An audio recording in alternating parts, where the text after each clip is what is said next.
Greetings from the BC Designer team. In this video, we'll discuss how to use existing measurement units and create new ones. To access measurement units, select any indicator, switch to the General tab, and use the Unit of Measure drop list to select the appropriate measurement units. The software provides predefined quantitative measurement units, such as percentage, score, number, or currency.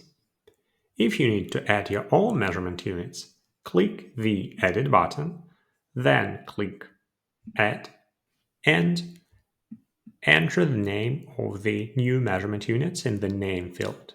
For example, agents to measure the number of customer support employees.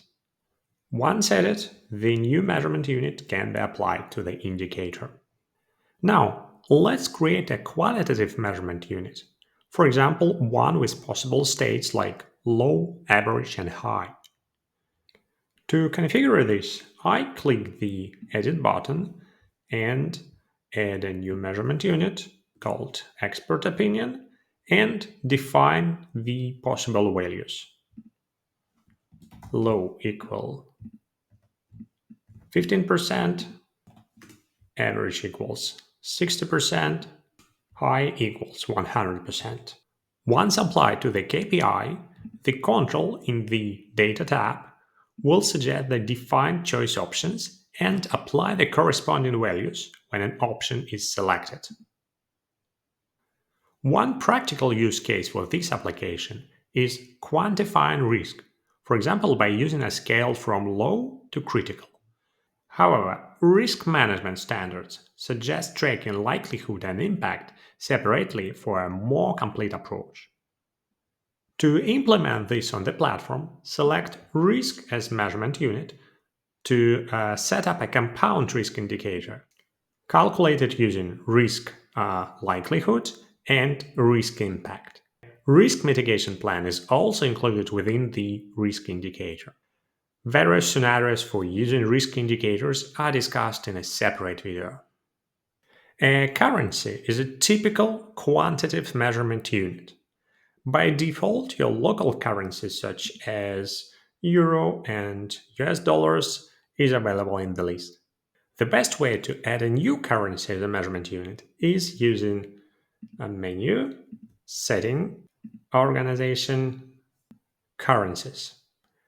This not only adds a new measurement unit, but also makes the currency available in the budget field within the initiatives dialog. This software will then check the latest conversion rates and use this information in the cost of strategy report. Another special measurement unit is a binary choice, yes, no. Selection yes sets performance to 100%. While selecting no sets performance to 0%. This type of unit is useful for checklist-style metrics, where performance is measured based on task completion or compliance. The evidence measurement unit is useful when performance depends on uploaded evidence. For example, if task completion requires uploading a document or a screenshot of the final result, the platform will automatically count the number of uploaded files and update performance automatically. By default, the target is 1, meaning that uploading one piece of evidence results in 100% performance.